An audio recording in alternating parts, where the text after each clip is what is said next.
Welcome to With You Podcast, where we explore relationships and life transitions. I'm David. And I'm Tara. And I'm ready to explore life transitions. Oh, what transition shall we explore? I am starting sabbatical. That is a transition. And that means I'm around more. Yep. So we have to find a new rhythm. Yeah. So is that going to be challenging? I think it is. I like having a rhythm, and I don't. So you don't really have predictable rhythms, though. No, but that's like going not to a work, thing. Like going into the office. Yeah, occasionally. Yeah, but you don't rest well. No. So it's been a hard couple of days, but I'm looking forward to figuring it out. And yeah, we'll see how that goes. Maybe we'll get more podcasts out. Well, still once a week. Yeah, that's true. But maybe we can get ahead. Yeah, that's always the hope. We always think we'll get ahead. Instead, we're doing this almost live. Right. It might as well be live. We should just talk to you. It would probably be easier. Yeah, because we usually have about 12 hours between when we finish and Zach has to produce it. So, yeah. But we wanna continue on our how do you have good conversation? Yeah. And we had so much fun last time that we actually had to cut some sections because we're laughing. We's laughing. Yeah. Yeah. So, yeah. And we may have been a little inappropriate. Maybe. Well, and I say we. Now you'll never know. You'll never know. But we did enjoy learning a little bit. I mean, the fun part of this is it's probably things you haven't talked about before. And so, and even if you think you have, maybe there's something new. Yeah, things change. Like marriage and life is not static. Yeah. And so your favorite, your worst, your most interesting, that can all change or overnight. Just stories that you haven't heard. We've lived a lot of years. There might be things you've done in your life I never heard. Yeah, well, that's true. I mean, we just had that with your mom and my parents of just spending time and asking better questions, asking more direct. Like, I think when you're younger, you don't really care about what's happened in your parents' and grandparents' lives. Now that we're getting older, we do. And asking the question, it's just fascinating to hear family history and how it kind of really, without our awareness, shapes us. Right. And the family stories are fun, but just thinking about the better questions you talked about asking. I don't like the questions that start with, what's your favorite blank, or what's your, That must be where our kids get it from. Our kids don't like it either. No. Even when they were school age, we'd ask them, what's your favorite class? Yeah. What's your favorite subject? They never would want to privilege something like that. No, that's annoying. They still won't answer that kind of question. No, but you won't either. I just realized that. So yeah, it's so maybe they each have their own benefits and downsides, and there's this critical thinking that's just really annoying. But I don't think we have favorites in here. I think they're much I don't more. Think so. And I can't wait for you to find the one I put in there. So we're going back to the bowl full of questions. The same. Back to bowl. Same list of questions we had last week. That's right. I mean, not the same questions, but the same, diving into the same bowl of prompts. Yeah. And we're going to talk about them, but we'd love for you to talk about them too. So like when we're driving in a car, listen to a podcast, we pause and then we have a conversation, then we listen up. Maybe you want to do that with this one. So we'll ask the questions, we'll answer, and then we'll pause. Well, you'll have to pause us, have the discussion, and then continue on. All right. So who gets to go first? You're going for it. I'm good. Okay. I'm ready. I'm hopping at it. Most decade-defining outfit.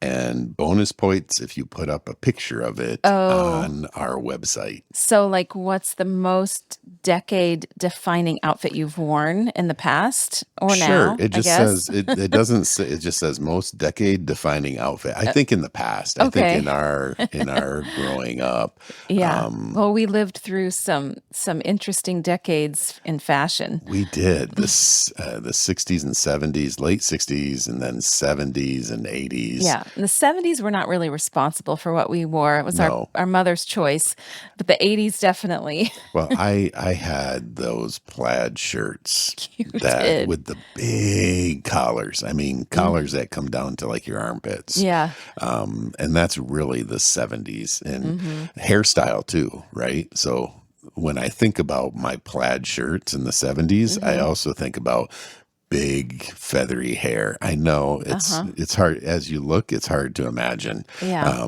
But I feathered my hair. you That was did. the 70s and 80s. Yeah, I think you had the matching plaid pants as well with Yeah, with the white belt.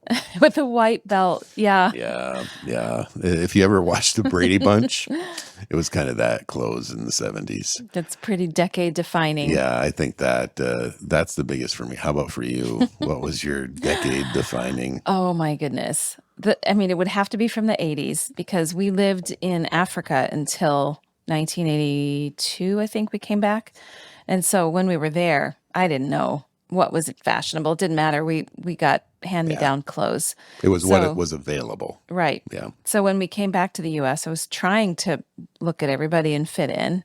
And I can think of a picture, but I don't know if I could find it. It would be funny to post where I was wearing this like jumpsuit. It was black with stripes of kind of neon oh, I've bright seen that. turquoise and pink. Oh, we'll And I find had that. big feathered 80s hair that Yeah, probably had a lot of hairspray on it.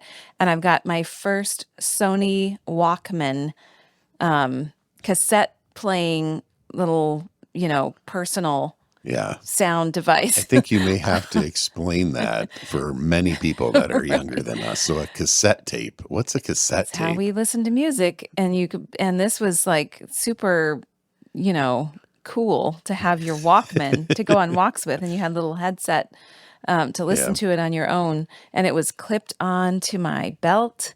And I had my Mhm. headphones on and I had braces and And feathered feathered hair. hair. Oh, that is the decade defining Yes. look. But there's another one. I don't think there's a picture of it, but it was like a flash dance style shirt, which I thought was super Wait, risque. what? Yeah. I don't Because think I've the seen flash that dance, one. well, no, I wore it in 1985. But it was like, but it had a white tank top underneath it, but Yeah, it was actually like mesh, and then it had to go off one shoulder yeah. because that was the flash dance look. I remember seeing that movie. Yeah. Yep. Yeah, Yep. we do You have. shouldn't have seen that Yeah, movie. I I think it was don't the think you I were think it allowed was to the. see our I movies. think it was the poster. Yeah. Let's just say I saw the Yeah, poster. probably. Yeah, I think that's probably better. Um, what about for us in the 90s? I can think of one where we're on the beach in California Yep. and you're wearing a tracksuit. So are you. And I didn't realize how decade defining that was until our kids found that picture and they laughed so hard. Yeah, so this is the early 90s, probably 93, Yeah. Yeah. 1993, and we're standing in And Southern California on a cliff out overlooking the Pacific Ocean. hmm. And you still have a little bit of wave to your hair. I have hair, You had hair and then, yes. we're not wearing matching tracksuits, but we're But they were wearing those 80s like color block style. like So like windbreaker graphic kind of. windbreakery jacket, puffy, like, not streamlined. Yeah, no. And Yeah. yeah, so yeah, Yeah. that was a look. That was the 90s. Now we're I just wish I kept that. stylish. I think I might have mine. Things always come back I around. should go try it on. I wouldn't recommend it. Some of the things are better left in the past. Okay, is that So enough? I think we hit the 70s, the 80s, Yeah. and the And I 90s. don't know what was fashionable after that. No, We were because we just had raising young, kids yeah, we and had young yeah. family. Yeah. We were All right, we that's were enough. not fashionable Oh, I since wasn't. then. Yeah. Oh, okay. This question is, what's the most dangerous thing you've done or most dangerous situation you've been in? Those are two different things. Well, you could answer either. Yeah. What pops to mind? Nothing that I really want to say on the air. Yeah. At least what I've done. Have you been in a situation that wasn't under your control or you didn't initiate it that Yeah, felt dangerous? I think when you took me into Chicago for the first time. Oh, like when I worked downtown Yeah. for a homeless organization, Yeah. and I brought you into a part of town you'd never seen before. No, there was people with like needles hanging out of their arms and Well, heroin. no, I don't think that's true. It was Well, true. I just You didn't. got I used didn't to look. it. Yeah, I guess. Yeah. So that, You were nervous yeah, when I I was took you nervous on the west there. side. Yeah. I think there's been times that we've traveled to You places know what? that It have might have been, been when my car broke down that one time. yeah. That felt a little crazy. So, so Tara worked in downtown Chicago on the west side of Chicago and would drive in and out. I I didn't was, usually drive. no, I you take the sometimes train. occasionally did because it was such a pain to drive down there. But I had this seminar I had to go to after work one day. So I was also dressed up more than I normally would be to work where I worked. And I went to this seminar and I was coming home on the Eisenhower in the evening. Yep. And I was at our Bible study with friends and waiting for you, and you were late. And then we got a phone call, and it wasn't a cell phone We because we didn't didn't have, have cell phones. yeah. So I knew something was up when the home phone of where we were at, where I was at, which wasn't our home, rang, and it was you. And you're like, my car's broke down and I need you to come and get me. Oh, I have to run back to the car now. I'm on Holman Avenue, and click. And Yeah. that was about it. Yeah.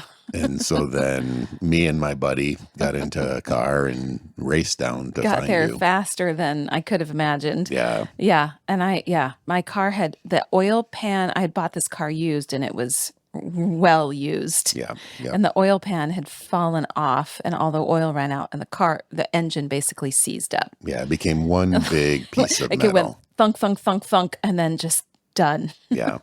Yep. And I was on the Eisenhower and it was cold and it was, there were no cell phones. Yep. And I'm looking around for where I And can it was walk after to. dark. Yeah. As I walked up the embankment, I found this one not cell phone, payphone on the side of it, like an abandoned gas station. Yep. And a lot of people milling around. Yeah. Yeah. Yeah. Starting was- to pay a lot of attention to me. And I'm in my little, business suit. I did not fit in. No, but Yeah. everything worked out, but it was unsettling. Well, while I was waiting context. for you, I had a couple cars stop and offer for me to get in their car, and they were not cars that were trying to be helpful. Yeah. It was a dangerous situation. Yeah. And then we got a tow to a garage in Yeah. an area where you and our friend got propositioned a lot. It was an interesting neighborhood. Yeah. Yeah. But our tow driver drove from Chicago all the way back out to Wheaton. He drove His us name was home. Murph. Yeah. And he drove us home, and it was a lot of cross-cultural experiences because for him, driving to Wheaton was a scary thing. Yeah. And so it was interesting for us to continue to have those kind of cross-cultural conversations Yeah. of the neighborhoods the neighborhoods you don't know. It makes a sense of Yeah. safety or not. And an interesting finish to that story is we had friends that helped rebuild because we were young, married, poor, Yeah. right out of college, and my friend's dad Well, rebuilt. he got an us a new engine. engine. A new engine from From another car. and put it together, and it was that That was was amazing a great part gift. of our Yeah, first bit of I life. wouldn't say that didn't even come to mind when I was thinking of dangerous situations I've been in. What was the other part of that question? Dangerous situation or dangerous? Yeah, it's I forget what we're even answering most now. dangerous thing you've done. Oh, you've done. You've jumped out of airplanes. That's stupid. But that's not dangerous. It is dangerous. It's a very controlled danger. Controlled, yes. They don't want the instructor that you're strapped to doesn't want to bounce either. Yeah. I can think of the most dangerous thing we did growing up. you We did? would play. Oh no, those are the stories you probably shouldn't tell. We don't want to give anybody ideas, honestly. Okay. So Yeah. we would play games Da- that were play- dangerous. Yeah, you were left. In the 80s, we played on our own a lot. Well, and that was the 70s. The And we 70s. were, Yeah. yeah, Yeah. yeah. And so you'd get up to stuff that probably wasn't safe. Right. We could do harm to each other, but we survived. And I mean, it's interesting because, like, now those would be Homeland Security would be called. I hope not. I hope that's an exaggeration. It is an For me, it exaggeration. was in Africa, we would also be left to explore and wander, which is one of the things my dad really valued about us living there is he believed all children needed adventure. Yeah. So we really would just wander into the bush and down into holes that animals had dug. Who knows if there was something at the bottom of that hole. And, there were obviously, we would find snakes in the grass, very poisonous snakes. And Yeah, because so doesn't that, Africa have like black mambas? And and we found a cobra once. oh, Yeah. wow. So that was probably dangerous. It Yeah. didn't feel like danger at the time. Yeah. Yeah. So I don't know. I don't think of something where I felt ever like my life was in danger. Right. I've had things that felt like something bad could have happened, but didn't. Yeah. So Yeah. When I travel, if I ever just I'm not sleeping and I wander out of the hotel at 4 a.m., that's probably dumb and dangerous. I can think of a couple of times. Mm-hmm. So, yeah, interesting. All right. Well, it feels like we can't say all of those. I mean, I lived a sheltered life. You I lived an through a adventurous life. coup once. That was kind of exciting and but it just felt like, What? yeah, What there coup? was a coup in Kenya when we lived there. It felt more dangerous because we got notified by the US government we should be ready in case they had to evacuate everybody. Oh, So it was one of those those core memory moments where your mom says, okay, you can each pick one thing to put in a suitcase in case we have to be evacuated. oh, what did you pick? I don't even remember. Oh, wow. Because it didn't come to that. No, but you were. But I were remember ready. the news and Yeah. the excitement of that. Yeah, I think this one's more your style. You've lived a more adventurous life. I think there's not a lot of. I think I got stepped on a shell one time at Lake Michigan. You've been in some interesting places too, but let's move on. Let's move on from that. Okay, a fond memory from an old car that you used to own. Oh, that's assuming we had cars, but we did. We did have cars. Huh. Do you want to think about that? And I'll tell mine. Yeah, go ahead and tell yours. I feel like, I think I need to hear yours So first. my first car was a 1979 Datsun something. It was gray and small. Mm-hmm. And my dad helped me get it for, after I was 16 and I could drive it to high school. And my fun memory was our high school homecoming parade. I dressed it up as a mouse. Oh. And drove it around and had to peek around the eyes that were in the windshield that I had made and the whiskers that were on the front. Oh, that's super cute. Ears on the top. It was cute. Yeah. My first car was a Ford Pinto that I bought from my grandfather. And it was a 70s Ford. And it was one of those ones that you worried if he got rear-ended, it would burst into flame. But nothing ever memorable happened in the Ford Pinto. I want to tell the story of a car we owned together. That was kind of a funny story. Okay. And then it's kind of funny because it ends up fine, but it was a fast car. So your first car, oh yeah, Dodge Daytona, like coming out of college, yep, it liked to drive fast. It did like to drive fast. And so when we were engaged and driving up to, we were driving from Chicago to Michigan to visit your parents for Easter. Yep. And our wedding was coming up later that year. So we were in the middle of planning things for our wedding. Yep. And that car it liked to go fast on the highway. So if you didn't look at the speedometer too closely, it would just inch up and it drove better when it was going fast. Yeah, it liked to go fast. It did like to and go so fast. we were engrossed in talking and thinking. We actually had a cassette tape in the deck of my parents' wedding vows. We were talking about our wedding vows. Yep. I had the Bible open on my lap as we talked through what scripture we were going to read in our wedding ceremony. And then we saw police lights in the rearview mirror. with our Bible open on the And console. we got pulled over and he came to the window and we're sitting there with the Bible. We're like, "Hi, officer. We're We're just planning planning our our wedding." wedding. And he was very He kind. was kind. Yeah, and he said you were going over what you Incredibly should have fast, I believe he said. pretty fast. Yeah, and you did get a ticket, but you Yeah, didn't get your I didn't, license taken away. and I didn't go to jail. So those Yeah, are and we good. took the warning seriously, Yep. and we always Have driven the speed limit ever since. are close to it. Or close to it. I think there's two other car stories that come to mind. I also had a brown Ford Escort. That was a manual transmission. And one of the fond memories wasn't even me driving that car. So we were on one of the main streets here in Oh, Wheaton, and I was in a Ford. oh no!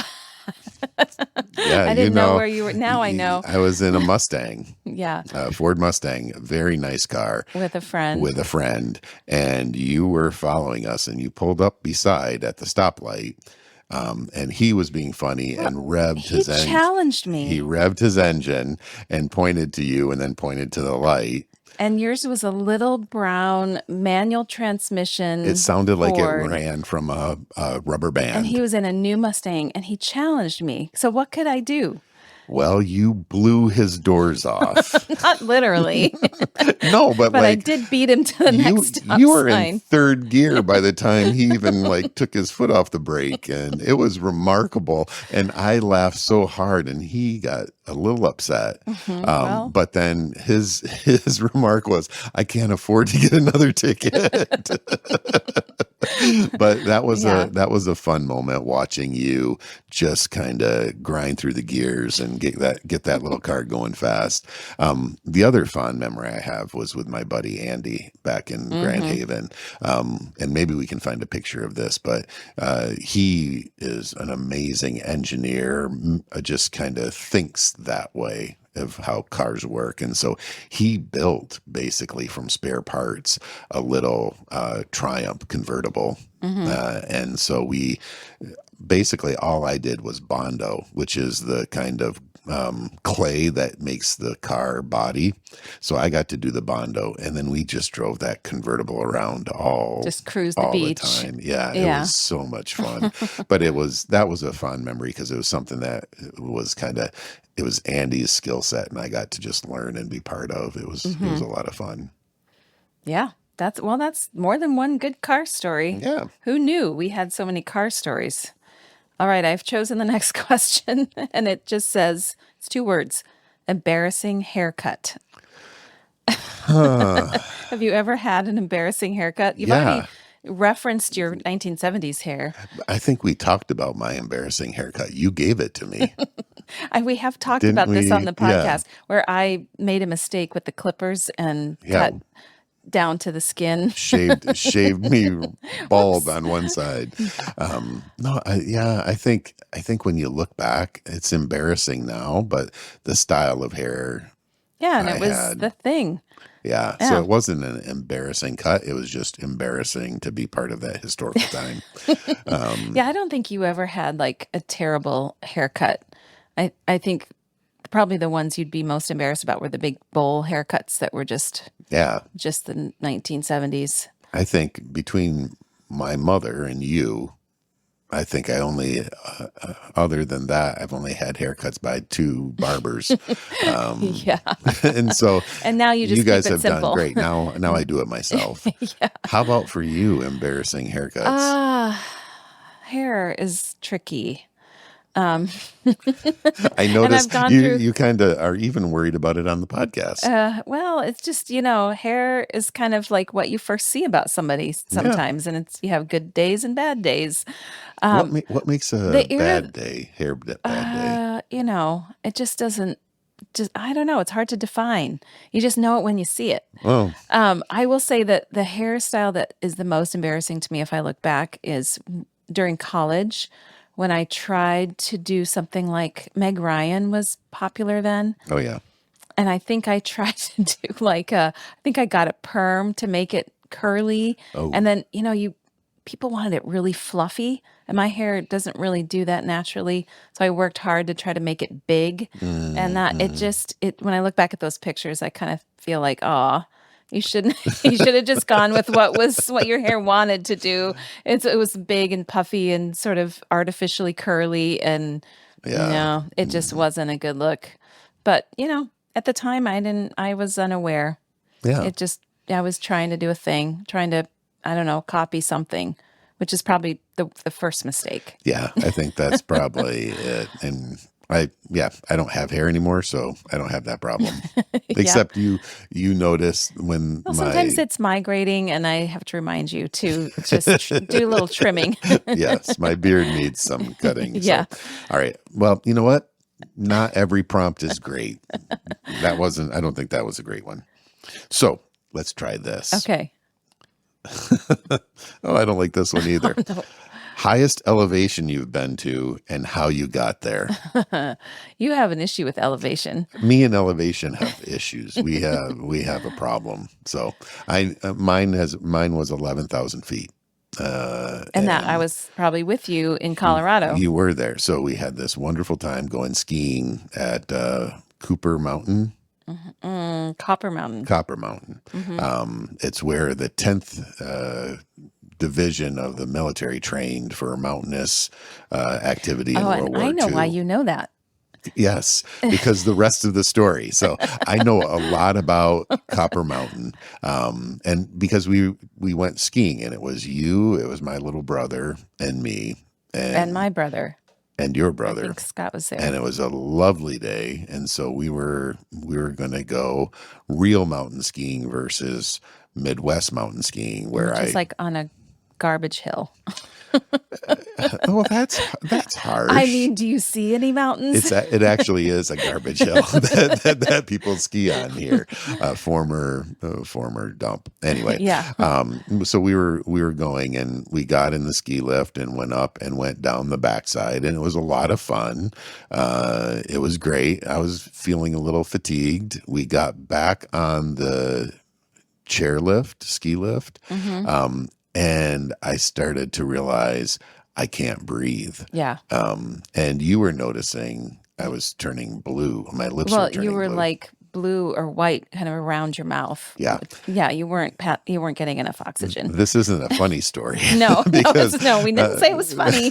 So I know it was 11,000 feet because I started to panic. Like my muscles were tightening up. I wasn't getting oxygen. I'm like, there's no way I'm getting down. I started crying on the ski lift. It was And pure was this panic. before we had kids?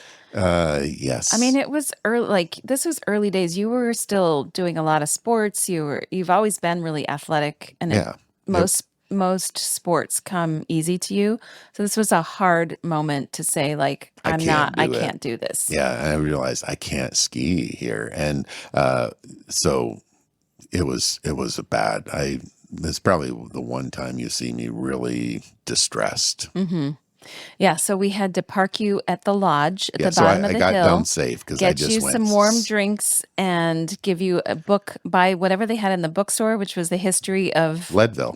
Leadville, I had two history books about Leadville, Colorado. because you didn't want us to. It was the beginning of our ski day, and we'd bought lift tickets. So Yeah, I am a the Dutchman. rest of us I mean, skied, and you Yeah. hung out at the lodge and probably made some friends. I did make some friends. I just sat there and realized altitude and I do not mix. I No. mean, even visiting your folks, I would have to take Diamox just to be up at 9,000 feet where they lived. And so Yeah. it was, Yeah. So that's the highest altitude that And you I've never been wanna to, go back. and I am fine with below sea level. I'd love to go to the Netherlands again. That seems to be my level of altitude.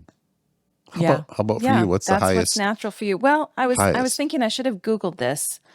I should Google this because I know I've climbed some 14,000-foot mountains with my dad Yeah. in Colorado.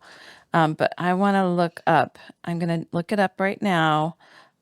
Point Lanana Oh, is that in Kenya? is on Mount Kenya elevation. because I think it's 18. Oh, no, it says it's 16 and like around 16 and a half. I thought it was 18. So I'm glad I looked it up because that would have been a lie. So I guess I've been to 18, 16 and a 16. half thousand feet at Point Lanana on Mount Kenya, which is very different conditions that were at the top of the 14,000 footers. It So was when did you do that? When did you go when we to? lived in Africa. My dad was an avid hiker, as you know. Yeah. It's one of the first things he made you do. Whatever the Yeah. highest point was anywhere, we'd have to climb it. He'd been up Mount Kilimanjaro in Kenya, and we never did that. I don't think we were old enough to tackle that when I lived there. But Yeah. Mount Kenya, he took all of us, including my youngest brother, who was 8 at the time. So I Okay. must have It's been 13. 12, Yeah, 12 or 12, I 13. think. And we didn't have proper equipment. We were wearing, gum boots, like, Like wellies. wellies, Yeah. yeah. And whatever warm clothing we had. But we made, you have to camp. I think we camped twice on the way up, and then you make the peak and Okay. come back down the same day. Yeah, I don't know that. You don't know what? That's what you do Yeah. because I can't even go past 11. Well, So my you have to dad, camp to get altitude adjust. exactly, which maybe was one of the mistakes we made when we went skiing. I'm imagining we probably went at the beginning of our week Yeah. of being, We so pulled right in and you hadn't acclimatized at the 9,000 feet probably, but my dad was very diligent about doing the steps in order. So we camped at base camp first, yeah. which I don't know what the elevation was at the base of Mount Kenya, to kind of start to acclimatize. And I think we'd spent a night closer, like a little farther away, but still at a higher altitude. And then you start kind of on the low slopes, the foothills, and then there was some kind of encampment, like a hiker's camp part way up, and we spent the night there, and then you do the peak the next day. So it helps your body adjust. So it was you. Me, my 3 brothers, my dad, my uncle, and my cousin Glenn. Okay. So you were the only I was girl the only girl. and you showed them. Well, I just You did just it did like it. them. And Scott was 8. I do remember that being the only girl was a bit of a problem when you had to use the bathroom while you're Yeah. climbing because, much easier for boys. Yep. I had to go find a rock or something. There wasn't a lot of vegetation up No, high. when you get about above 11,000, Yeah. there's not a lot of Yeah. vegetation. So that's the highest I've been. And that was a pretty cool trip. yeah. And you've climbed a lot of 14ers in Colorado. Yeah. Did you do any with our kids? No. No. The uncles took. Yeah, well, you our and I kids. were out of town. Uncle Scott took them, and Aunt Lara, I Yeah, think, that's took right. them up a mountain. I don't know if did It I was 14. It was one of the college, one of the college collegiate peaks. Yeah. Yeah. Yes. So, well, that answers that. So here's the fun fact I like about altitude. Do you know What's what that? the elevation of Wheaton, Illinois is? It's probably under 1,000. 751 ish. Yeah. And we're on a hill, so I think we're 753. And that's as high as I need to go. Yeah. Yeah. That's So- enough for you. Well, and we had that altitude, like you don't realize it until you're there. When we were in Rwanda, we didn't realize we were going up to altitude and had effects that were surprising. You realize you're more tired and you can get dehydrated. Yeah. Headaches. Headaches. Yeah. Yeah. So if you So my turn. have altitude sickness, I recommend stay away from altitude. That's a great Yeah. idea. That's my tip for the day. Is this one we've already done? So I just pulled one that says funniest travel story. Have we done enough travel stories? Probably. We can keep it for later if we need another one. How about that? Yeah. Okay. Oh no. Now I picked silliest body trick. Silliest you wrote these. I That's didn't not write these. Okay, silliest body trick. I mean, I know all the ones our kids can do where they can put a foot behind their head and Yeah. their fingers bend in funny ways. Yeah. For me, I think it's just like I can, You can and make I think your this lips is go in hereditary. different directions. Yeah, I can do the like upper lip and bottom lip in different directions, Yeah. and the tongue in a, you can curl your tongue. Yeah. I can do that, but I don't think I really have anything very very interesting. extraordinary. No, I mean, I think I'm more flexible than most, so my thumb kind of goes backwards, It and does. um, I know Is that called it's hitchhiker's thumb? Like it curves? yeah, it curves, and I can like touch my palms together, and my fingers go way out like a V. Those type of things, or where you can just move the top joint of your finger Oh, yeah. Yeah. on its own. So Yeah. some of those are fun body tricks. You do, when there's any little kid around, Yeah, you that's do a what I was lot going of to talk face about. tricks. Yeah, my face Yeah. is a toy. So with kids being able to push on cheeks or your nose or pull on your ear, you can make your face do different things, Well, and they're you have like they fascinated. push on your ear and you My tongue pop, comes your no, tongue comes out, push or on the you, nose, the tongue comes out. You pull on an ear, the tongue goes that way. And they find it's hours of fun for both of us. yeah. So it's interactive, but it's yeah. I don't think we have very many body tricks. No, we're pretty ordinary in that way. Yeah. There's no Cirque du Soleil. There's no like, No, I mean, no. I stopped breathing at 10,000 feet. Yeah, That's a funny that's body not so trick. funny though.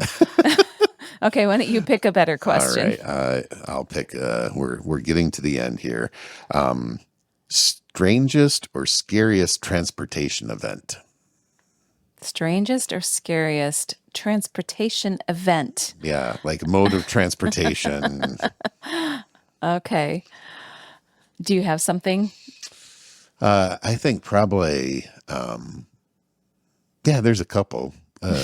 Probably taking the Greyhound for the first time Oh yeah, that was fun. was so we were traveling visiting kids down south, and we had a car accident, Mm-hmm. and it was too expensive to fly back to We had to Chicago. We leave had the to car leave the there. car there to get it repaired.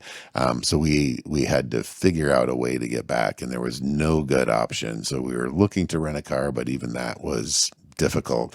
And one of our sons, very good with the computer, found Greyhound. Yeah, for like $29 a ticket or something. So we're Yeah, like, let's do that it was a 9-hour Greyhound ride, and it was for a fun. 5-hour trip. Yeah, so I don't think it was scary, but it was the strangest trip. I mean, just a lot of pot uh, that others were doing, Yes. and Yeah. just it was interesting Well, social it wasn't comfortable. dynamics. It was not comfortable. That No, bus was an old bus, and it was a long journey sitting in those seats. yeah, So it wasn't a comfortable way to travel. no, but that was interesting. I think so. I'm saying interesting ones. I don't know about scary. I don't think Oh, there's ever I been a know what scary.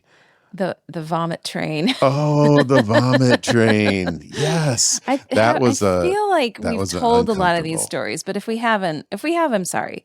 But Yeah. if we haven't, this was supposed to be a fun journey on a trip we took to Croatia for our anniversary, and Yes. we stayed in Split.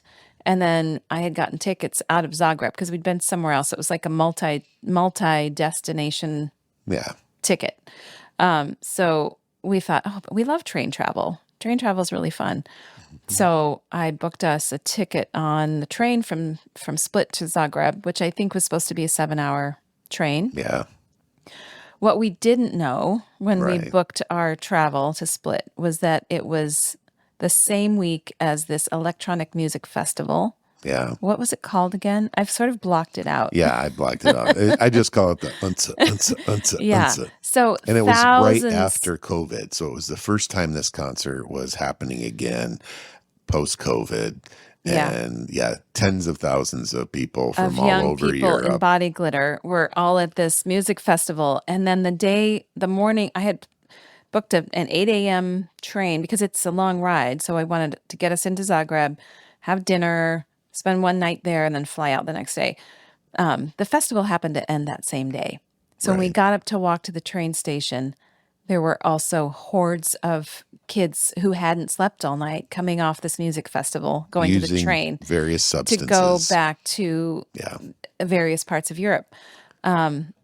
they weren't well. They These kids had were been partying not. for a long time. And let's just say we were Oh, on a train with them for 7 hours. no, it was longer because Well, yes, it was yeah, longer because the train, it was, yeah, it just, it wasn't a speed, it wasn't a it wasn't a fast fast train. train. And it would stop in small towns, kind of wait to see if anybody was going to get on there or Yeah, not. And the train person would come out holding a paddle and stop the train at every village, yeah, and so it was like a commuter.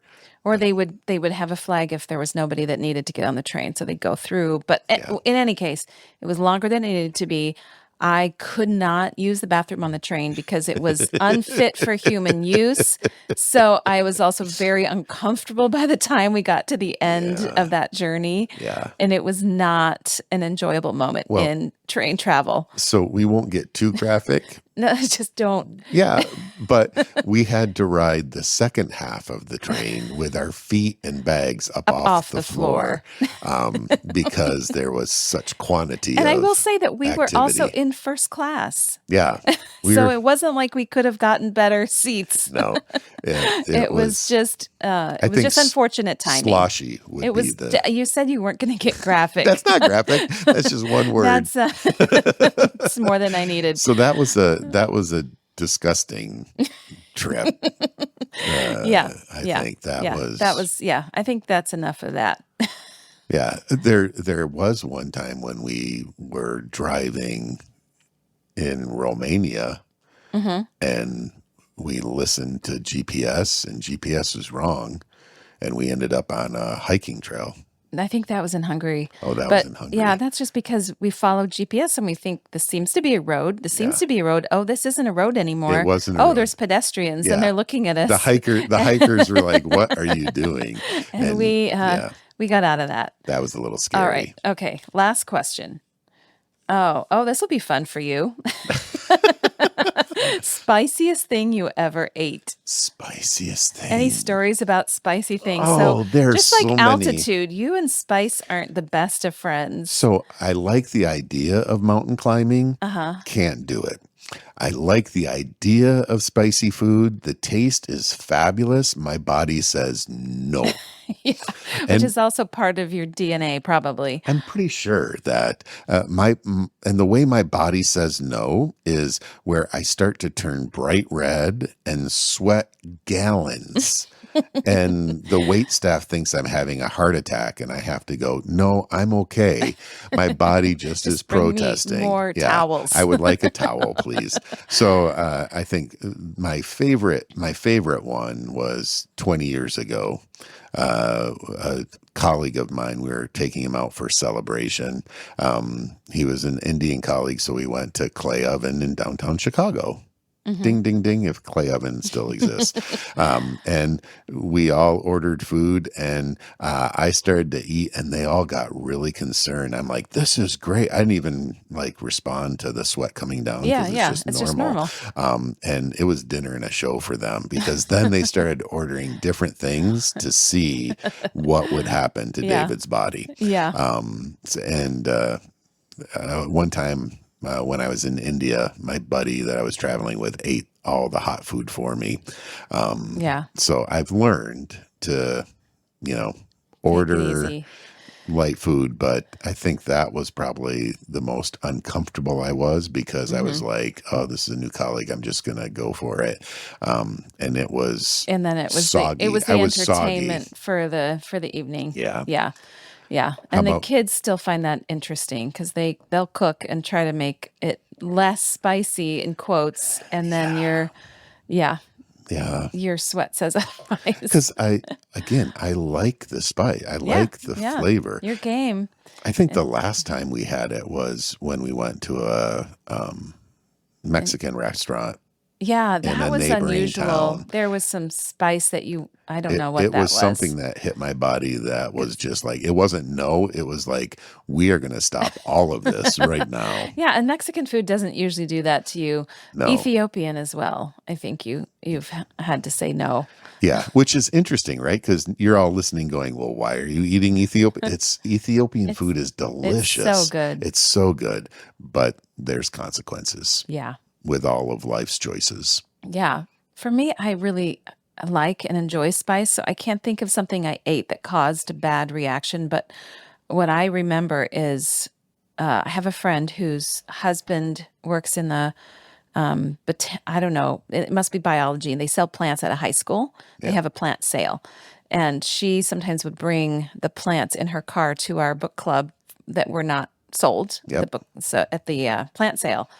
Often they were hot pepper plants. Oh, So yeah. I would take a few. Yep. So Yep. we planted I believe it was a Carolina Carolina Reaper Reaper. Yeah. in our backyard, and it grew really well. It Prolific. was really happy little pepper plant. Prolific pepper plant. Yes. So the kids picked all those peppers. How many peppers did Peter Piper pick? A bunch. Yeah. And they wanted to make, our kids really like spice too. So they cooked up a hot sauce in our house that aerosolized in the air so much that we all had to leave the house Yeah, they because pepper it was, sprayed our house. yeah, because just to walk through it would be in your eyes and your nose. And this was just from what was boiling on the stove. Right. It was so hot. It was pretty much army grade pepper spray in Yeah. our house for quite a while. Yeah. And that was, I mean, they loved the spice, but it was great hot sauce, they told me. I stayed far No, away we from didn't it. touch that. Just No. I had enough of it in the air. I didn't need that. Well, and if you don't know, what I've learned from being in relationship with Tara is the smaller the pepper, the hotter the spice. Because we were in far western Kenya, and Yeah. they had pili pili. Well, I said something about pili pili because I can't remember why. I said they served us a really lovely Yeah, and you said, chicken "Oh, stew, and I said this would something be about good pili with pili, pili pili." and they said, "Oh, you like pili pili?" And they went out in the garden and picked some, and they said, they gave me this one tiny little pepper. Yeah, it looked was like a piece probably- of rice. It was a tiny bit bigger than a piece of rice, but not much. And they said, I hadn't seen it in that form. I'd had it in powdered form on So things. what is pili pili for people that don't know? I don't know. It's a pepper. It was a hot pepper because they It's a weren't hot joking. pepper. No. I put that one little pepper in throughout my meal, and it was more than enough. It was Yeah. very spicy, but it was tasty. I was also thinking about when our son Jacob had what he would call his spiciest experience. We were in Australia. Do you remember this? There was a market under the Oh, the Sydney Harbor rocks. Bridge Yeah, in the the rocks, rocks. yeah. And they had tables selling all kinds of food, and there was one that was like a chili, and they had all kinds of chilies, and they had tasting things out in bowls. But there was one that said age 21 and over only. Not because there wasn't any alcohol in it. It was just Yeah, it it was could just damage. you have to be a responsible developing enough gut. to make a Yeah, decision. You have to have good cognitive judgment, That was a challenge. right? for our Because son. he was 14. Maybe not even that. Yeah. I'm not sure. And I think But not 21. with the agreement of the person, he said, "Can I try a tiny bit on something?" I Yeah, forget and how he asked, consumed he asked it. one of us, and we're like, "Sure, if the boy I wants to think do it." so. Yeah. He regretted that, I think. He said it kind of made the steam come out of his ears. Yeah. Yeah. Yeah, So I didn't try that one, but he has pretty high tolerance for things like that. So if he said it Yeah. blew steam out of his ears, I believe him. So one last wrap up thing is, what is your favorite spice? So that's the spiciest. We were talking about hot, but what's the favorite See, you went back to the spice? favorite question. Yeah. I hate those I questions. know. I like lemongrass. I'm going to go with lemongrass. I This is think something you that's had a in your spice. mind. Yeah. Okay. It just I is have a to pick a favorite spice. There's so many good flavors. Okay, right off the top of my head, I'm going to say curry. curry. I love curry. What kind of I love curry? curry. I don't know. How many Madras? how many kind of curries can you list? I don't know. I like curry. Yeah. Is that okay? Yeah, that's fine. Curry is good. Well, we hope you have enjoyed our conversation starters, that you've paused this. So you've probably been focused on this podcast for now like 4 hours. And hopefully it led to good conversations. Yeah. I hope to talk to you again soon.